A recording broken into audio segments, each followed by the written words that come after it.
Okay, so let's be real. I feel our entire generation has become extremely fluent with the trauma language. Oh, I cannot be good in my relationship because I haven't seen my parents to work. I cannot be a leader because I was bullied in school, or my procrastination is just my trauma response. We have been really taught well to connect each of our flaws in the present, become a cause from the past. It makes sense though, because it makes it validating, it makes it comforting in some ways. What if I told you that it's completely lie? What if I tell you your past trauma, your upbringing, your past failures has got nothing to do to who you are in your present?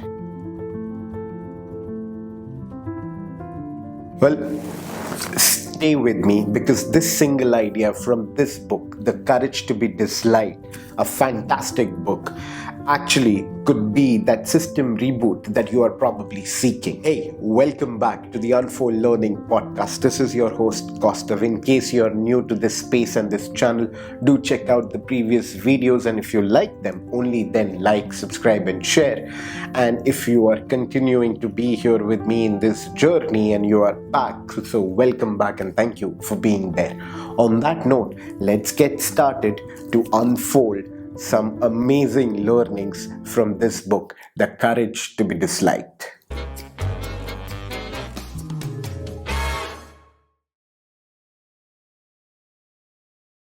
Well, this book is essentially a dialogue between a philosopher and a youth. The learnings in this book are based out of the work by Alfred Adler, a giant psychology alongside Freud and Jung.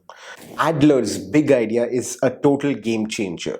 He rejects the psychology of cause, which he calls as etiology. What is this psychology of cause or etiology? Well, this is the default setting for us as humans. It's the cause and effect story. A, the past, leads to B, the present.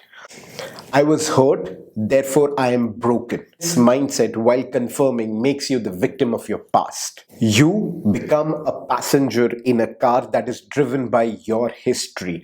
It's a bug in our mental operating system, and that's what Adler flips completely with his learnings. Now, as an alternative to the psychology of cause or etiology, what does Adler propose? He proposes theology. Now, what does this mean?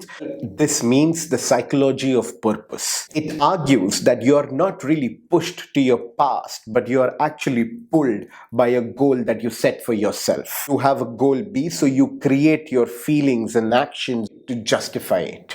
Sounds a bit weird. In fact, while I was reading this book for the first time, it was like, whoa, what is it even talking about? Does it really mean that the past doesn't matter? Well, as you unfold this, you will realize that it's not saying that your trauma did not happen or it doesn't matter. Instead, it's saying you are now unconsciously using that trauma to achieve a current goal. Let's now break that down. Imagine you have a friend who says that I have social anxiety, so I cannot come to the party.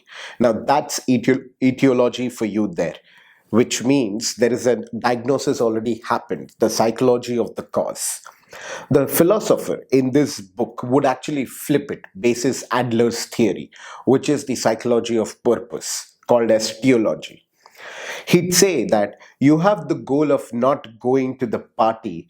Maybe you're scared of being judged or feeling awkward. So you're producing the emotion of anxiety to use as a perfectly valid reason to stay at home. Does that make sense? What it is actually telling us is that the anxiety is not an external force that is happening to you. It's a tool that you are using by yourself to achieve the goal of not engaging. This isn't victim blaming. It is the ultimate form of empowerment. If you are creating an emotion, you have the power to stop creating by choosing a different goal. And that's the way you use theology in your life's purpose to kind of unfold and unlock, as they say, your own potential. Okay, so you must be wondering, why do we need to even think about this right now, especially in a space where we are kind of surrounded with the jazz of AI and automation and etc., the world is changing at a rapid pace. Well, why does this matter? And it's a very good question.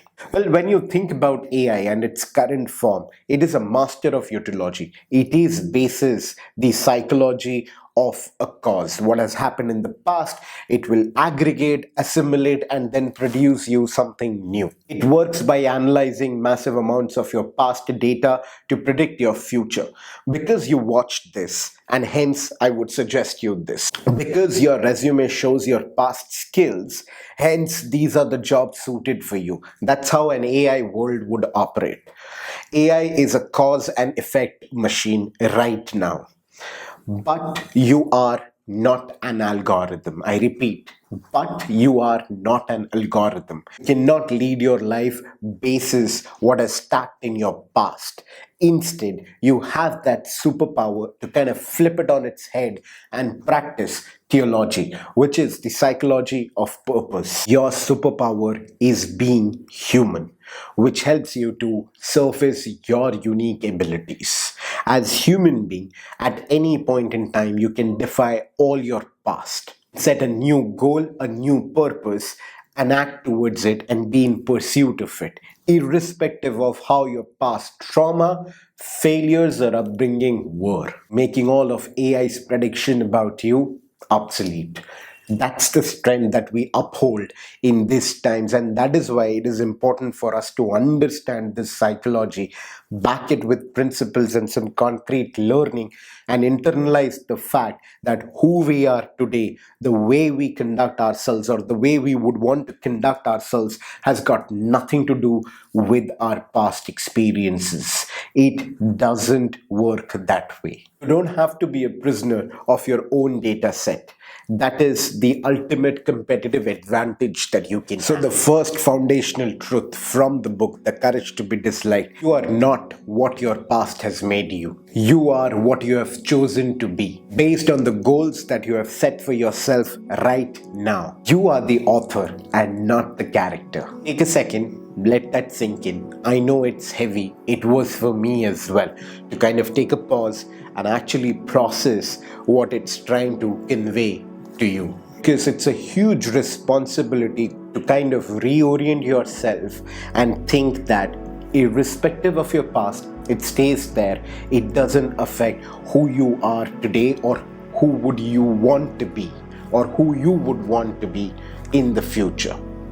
It's a great responsibility, but trust me, it gives you immense freedom to experience. But this radical idea immediately brings up a massive question. If I'm in charge of my life, then what about everyone else around me? What about my parents, my peers, my friends? What about the expectations, my boss's demands, the pressure from my friends and relatives to be in a certain way? How do I really stop them from trapping me? This is where I will bring you the next concept from this book, which is the separation of tasks, in the next video. Single greatest life fact that I've kind of picked up for myself, which helps you to set boundaries and destroy the drama out of your life. And that's exactly what we are going to unfold in our next video. So if you're ready to learn how to free yourself from the judgment of others, then do make sure that you hit the subscribe button so that you get a notification when the new video comes in.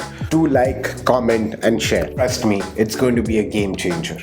For now, do drop in a comment of what you think about the etiology versus the theology, the learnings from this book, The Courage to be Disliked. Let's get the conversation started. That's my time. This is your host, Kostav, and I'll see you soon in the next episode. Thank you, and thank you for being there.